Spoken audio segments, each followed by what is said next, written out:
নমস্কার। আজ নবভারতের স্রষ্টা যুগাচার্য স্বামী বিবেকানন্দের 163তম শুভ আবির্ভাব দিবস।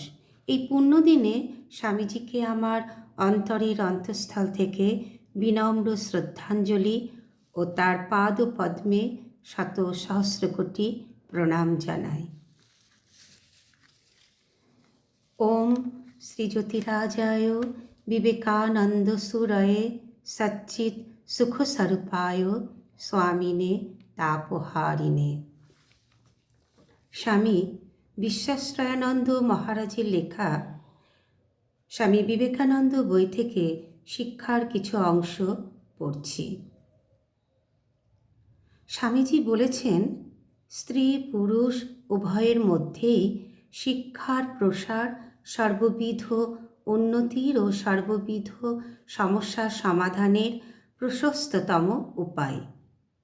ভারতে এমন কোনো সমস্যা নাই শিক্ষার জাদুকাঠির স্পর্শে যাহার সমাধান হয় না।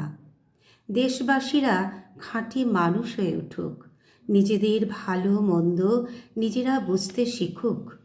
যাহা ভালো বলিয়া বুঝিবে তাহা জীবনে রূপায়িত করিবার মতো যথেষ্ট মানসিক শক্তি সম্পন্ন হইয়া উঠুক। তাহা হইলেই দেশের যথার্থ কল্যাণ সাধিত হইবে। যে জাতির মধ্যে জনসাধারণের ভিতর বিদ্যা বুদ্ধির যত বেশি প্রসার, সেই জাতি তত বেশি উন্নত।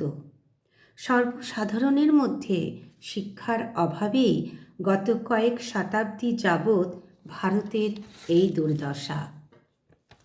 পুরুষদের মতো স্ত্রীলোকেদের ভিতরও শিক্ষার প্রসারের কথা স্বামীজি বারে বারে বলিয়াছেন। যাহাদের মা শিক্ষিতা ও নীতিপরায়ণা হন, তাদের সন্তানরাই মহৎ লোক হয়ে জন্মায়। মেয়েদের আগে তুলতে হবে, আপামর সাধারণকে জাগাতে হবে, তবেই তো দেশের কল্যাণ। জননীগণ উন্নত হইলে তাহাদের কৃতি সন্তানবর্গের মহৎ কীর্তি দেশের মুখ উজ্জ্বল করিতে পারিবে।